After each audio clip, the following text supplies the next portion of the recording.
Assalamu alaikum wa rahmatullahi wa barakatuh, chers frères en islam, bienvenue dans cette nouvelle vidéo. Abu Hadia de Muslim Sexothérapie, c'est un plaisir pour moi de vous retrouver ici aujourd'hui après la coupure des vacances.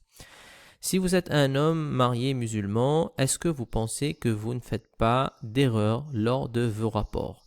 Est-ce que vous pensez que vos rapports sont sans accroc, sans erreur et que vous avez une intimité? Eh bien, dans cette vidéo, nous allons découvrir 7 erreurs que les hommes mariés musulmans font au lit et par quoi les remplacer pour justement gommer ces erreurs. C'est parti. L'erreur numéro 1, c'est de ne pas faire l'intention. L'intention qu'on appelle en arabe la niyya. Et la niyya, l'intention, c'est quelque chose de fondamental en islam, car notre prophète sallallahu alayhi wa sallam nous a dit dans un hadith très connu, innamal a'malu bin niyyat, que très certainement les actions ne valent que par leurs intentions. Et comme un rapport sexuel c'est un acte d'adoration, eh bien il est très important de faire la niyya avant d'avoir un rapport sexuel. Déjà, comment nous savons que c'est un acte d'adoration? Eh bien tout simplement, le prophète sallallahu alayhi wa sallam nous l'a fait remarquer dans un hadith en disant que c'est une aumône. En ayant un rapport sexuel avec son épouse dans le halal, c'est une aumône qui est récompensée par Allah subhanahu wa ta'ala. Et du coup, même sans faire d'intention, on sera récompensé. Mais si on veut que cet acte d'adoration soit décuplé en termes de hasanat, il nous faut faire l'intention. Pourquoi? Parce que le prophète sallallahu alayhi wa sallam nous dit que lorsqu'on fait une bonne action, Allah subhanahu wa ta'ala multiplie par 10 la récompense jusqu'à 700. Moralité, lorsque on a un rapport sexuel dans le halal avec son épouse, on a des bonnes actions, mais si on fait la bonne intention, eh bien cet acte peut être multiplié, incha'Allah, par 700. Donc pourquoi se priver de ces multiplications de hasanat alors qu'il nous suffit juste de faire l'intention avant d'avoir un rapport sexuel. Et pourquoi, deuxième raison, pourquoi faire l'intention? Parce que ça nous permet de ressentir des sensations nouvelles. Je m'explique, une fois j'étais en train de discuter avec un cheikh et il disait que lorsque tu fais l'intention avant un rapport sexuel de combler ton épouse parce que c'est ton devoir en tant que mari de la combler sexuellement, c'est un devoir qu'Allah a mis sur tes épaules et que tu fais pour qu'Allah soit content de toi. C'était ton devoir, tu l'as fait pour Allah. Eh bien Allah subhanahu wa ta'ala met dans le rapport dans lequel tu as mis une intention sincère que tu faisais uniquement pour qu'Allah soit content de toi, il va mettre un plaisir que tu n'avais peut-être jamais ressenti auparavant. Et personnellement, j'ai testé et j'ai trouvé ce que ce cheikh avait dit réel. Quand on fait l'intention que je vais avoir un rapport non pas pour assumer ma pulsion, bien que cette intention-là est halal et permise, mais que je le fais pour qu'Allah soit content de moi, parce que mon rôle de mari, c'était de combler le besoin sexuel de mon épouse, eh bien, à ce moment-là, il y a un plaisir que on n'a jamais ressenti auparavant. Donc voilà pourquoi, mes frères, je vous invite à faire votre intention, revoir vos intentions avant d'avoir vos rapports sexuels. Alors, quelle intention on peut faire? Je fais le rapport sexuel pour combler le besoin de ma femme, pour qu'Allah soit content de moi. Ou je fais le rapport sexuel pour me préserver du zina, pour qu'Allah soit content de moi.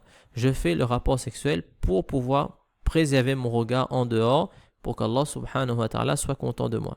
Donc à chaque fois qu'on fera ces intentions, Inch'Allah, Allah va multiplier les hasanat qu'on a déjà eu juste en faisant le rapport, mais pour avoir plus de hasanat encore. Avant, l'erreur numéro 2, c'est d'oublier ou de ne pas lire l'invocation avant les rapports. En effet, le prophète sallallahu alayhi wa sallam nous a enseigné des invocations circonstancielles, c'est-à-dire à différents moments, à différents endroits de la journée, le prophète sallallahu alayhi wa sallam avait l'habitude de lire certaines invocations.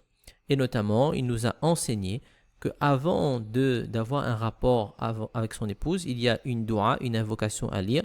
Allahumma jannibna shaytan wa jannibi shaytana ma razaqtana.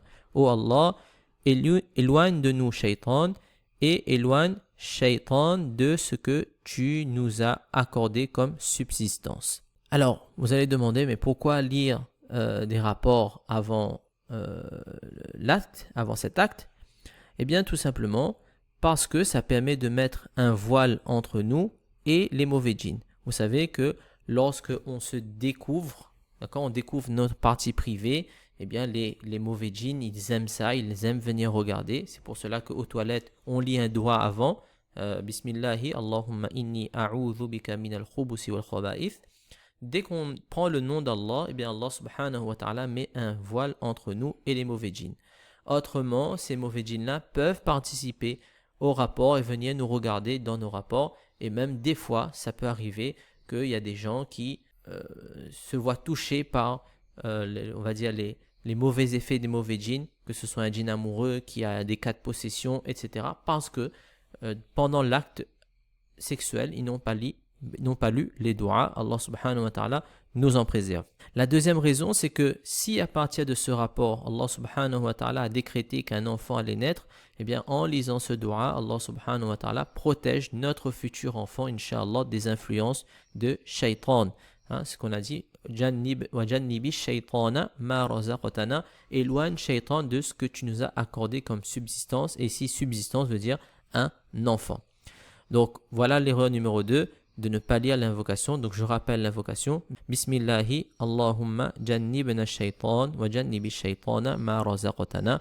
C'est un doua qu'on trouve assez facilement. Vous trouvez dans des petits livrets de doua, d'invocation ou bien sur internet. L'erreur numéro 3, c'est de négliger son hygiène corporelle. Négliger son odeur corporelle. Le fait que on n'ait pas gardé l'hygiène comme l'islam nous a enseigné. On est en transpiration, on a mauvaise haleine, on ne sait pas épiler ou enlever les poils sous les aisselles, les poils sur le pubis, etc. On ne sait pas couper les ongles.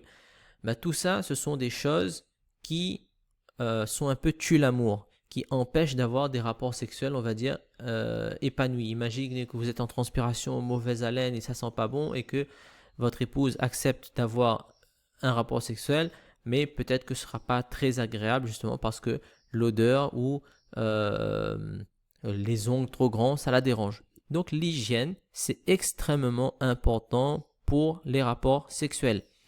Et d'ailleurs, l'islam met un point d'emphase sur la propreté et la pureté. La propreté et la pureté, c'est la moitié de la foi. Ça, c'est quelque chose qui est connu. Donc, on devrait faire très attention à notre pureté, propreté, hygiène et odeur. Et l'exemple même du prophète sallallahu alayhi wa sallam qui nous a montré, le prophète sallallahu alayhi wa sallam avait l'habitude de toujours faire le miswak, donc le siwak, de se nettoyer la bouche avec la branchette avant de rentrer chez lui. À chaque fois, il faisait dans nombreuses circonstances, mais toujours avant de rentrer chez lui, il faisait le siwak. Pourquoi? Parce qu'il allait vers ses épouses et pour aller vers quelqu'un, pour ne pas lui donner de difficultés, ne pas le rebuter, on a les bonnes odeurs. Et aussi, dans les hadiths, c'est mentionné que le prophète sallallahu alayhi wa sallam avait l'habitude de se parfumer avant d'avoir les rapports sexuels avec ses épouses. Le hadith est bien connu. Donc, ne négligez pas l'hygiène, inshallah ta'ala. L'erreur numéro 4, c'est de penser que votre femme doit absolument accepter le rapport sexuel quand vous faites une avance. Alors, ça vient d'une mauvaise compréhension d'un hadith. Effectivement, il y a le hadith qui dit que si l'un de vous invite son épouse et qu'elle refuse, ou qu'elle a d'autres chameaux, ou qu'elle est au fourneau, elle doit accepter l'invitation de son mari, sinon, si elle n'accepte pas, elle a la malédiction des anges jusqu'au lendemain. C'est un hadith qui est authentique, effectivement. Donc, il y a certains maris qui font cette erreur. Si je demande à mon épouse, forcément, elle doit absolument accepter. Et si elle accepta, elle sera maudite. La réalité est que ce n'est pas aussi simple. Pourquoi? Parce qu'il ne faut pas prendre la sunna et les enseignements de l'islam séparément. Oui, il y a ce hadith authentique, mais d'un autre côté, on a aussi le ayat du Coran où Allah subhanahu wa ta'ala nous dit wa'ashiruhunna bil ma'ruf, et ayez un bon comportement envers elles. Donc si une épouse a une excuse, c'est-à-dire elle n'a pas envie parce qu'elle a mal de tête, elle n'a pas envie parce que il y avait trop de charge mentale pendant la journée avec les enfants, c'était difficile, là elle n'a pas la tête à ça, où les hormones font un peu les montagnes russes, donc elle n'a pas très envie, ben c'est une excuse, le mari doit accepter l'excuse. Le hadith qui dit que la femme est maudite si elle n'accepte pas, c'est en cas extrême, c'est-à-dire que la femme n'a aucune excuse, il n'y a rien qui l'empêche, mais juste pour causer du tort au mari ou par mesquinerie, elle n'accepte pas, elle dit débrouille-toi, ben ça c'est quelque chose qui emmène la malédiction des anges. Mais si c'est une femme qui a une réelle excuse, elle est fatiguée, elle était harassée, elle a eu trop de charge mentale, elle n'a pas la tête à ça, elle a une excuse, elle est excusée. Et justement, Allah subhanahu wa ta'ala nous dit, soyez bons envers elle, wa'ashiruhunna bil ma'ruf. Donc, si elle n'a pas envie, ben on prend sur soi. Si elle a une excuse, on prend sur soi. Et puis on patiente, Inch'Allah, on attend la prochaine occasion. L'erreur numéro 5, c'est de bâcler les préliminaires. Alors ça, c'est quelque chose qu'on répète et on répète encore, mais on ne répétera jamais assez, parce que les hommes ont tendance à penser à l'essentiel, c'est-à-dire pénétration, éjaculation.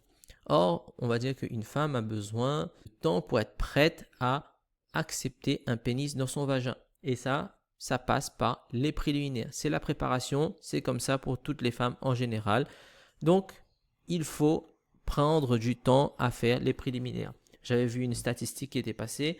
70% des femmes se plaignent que leurs compagnons ou leur mari ne font pas assez ou ne font pas bien les préliminaires. Donc, on prend son temps et on essaye de varier les stimulations pour essayer de faire monter le désir le plus possible chez la femme. Le meilleur, c'est que c'est la femme qui dit maintenant, pénètre-moi, maintenant je veux aller plus loin. C'est-à-dire, si vous avez réussi à ça, ça veut dire que vous avez réussi vos préliminaires. Erreur numéro 6, c'est se prendre pour un acteur porno. Pourquoi se prendre pour un acteur porno? C'est refaire ce qu'il y a dans la pornographie, dans nos rapports réels. Alors déjà, vous allez dire, mais un acteur porno, les musulmans ne regardent pas la pornographie. Eh bien, je peux vous dire, déjà, vous savez que j'aide aussi, sur le côté, j'ai une autre activité, j'aide les hommes musulmans à se sortir de la pornographie. Et je peux vous dire que c'est une catastrophe. C'est une catastrophe. Le nombre de frères qui sont dans la pornographie, qui sont plongés dans la pornographie, qui sont addicts à la pornographie, qui n'arrivent plus à en sortir, je peux vous dire que c'est une catastrophe et c'est une réalité.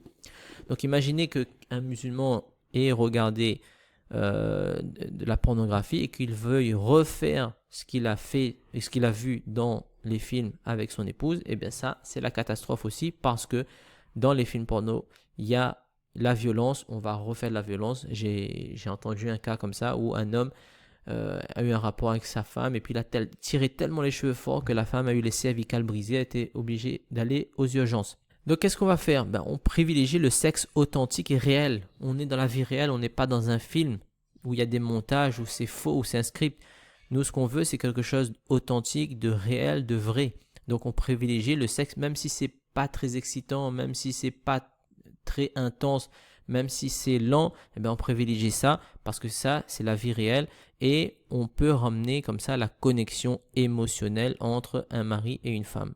Donc, il faut se concentrer plutôt sur la connexion émotionnelle que plutôt sur sur la performance et sur l'intensité. Et erreur numéro 7, c'est laisser la femme en plan après l'acte. On a fini, on a éjaculé, on se tourne sur le côté et on dort. Et bien ça, c'est quelque chose à ne pas faire. Pourquoi? Parce que la femme peut se laisser délaisser et aussi elle a besoin, après le rapport, elle a besoin encore d'un moment de tendresse, de câlin, etc. Et je vous invite, mes frères, à remercier votre épouse. Après avoir eu un rapport, remerciez-la. Pourquoi remercier-la? Parce que le prophète sallallahu alayhi wa sallam nous dit « Man lam yashkurin nas, lam yashkurillah » Celui qui ne remercie pas les gens, il n'a pas remercié Allah. Alors, si vous avez pu avoir un rapport sexuel dans le halal, c'est parce que Allah subhanahu wa ta'ala a voulu. Et quel intermédiaire il a placé pour vous? Il a placé votre épouse. Donc si vous voulez remercier Allah, remerciez votre épouse aussi. D'abord, vous avez eu un rapport sexuel, très bien, remerciez-la. Jazakillah pour ce rapport, c'était très agréable, merci du temps que tu passes avec moi, j'ai trop kiffé, etc. etc. Et en cas d'éjaculation précoce, on se tourne pas et on se terre pas dans un mutisme, mais on dit les mots adéquats. On se dit, moi aussi ça m'affecte que j'ai éjaculé trop rapidement. il faut que je trouve une solution, la prochaine fois je ferai mieux. Dites quelque chose, ne laissez pas votre femme en plan parce que ça risque d'aggraver les choses. Nous avons fini pour ces erreurs. Alors ce ne sont pas les seules erreurs, mais c'est les erreurs que j'ai trouvées significatives. Inch'Allah, nous faisons l'intention, nous maris musulmans, de gommer ces erreurs pour vivre une vie intime épanouie avec nos épouses, Inch'Allah ta'ala.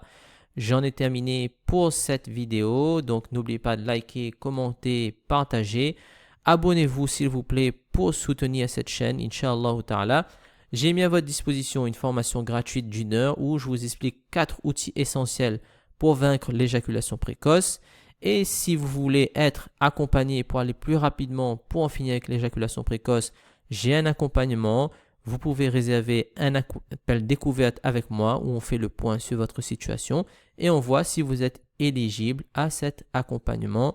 Le lien pour la formation et l'appel se trouve en description. Je vous dis à la prochaine, Inch'Allah ta'ala. Wassalamu alaikum wa rahmatullahi wa barakatuh.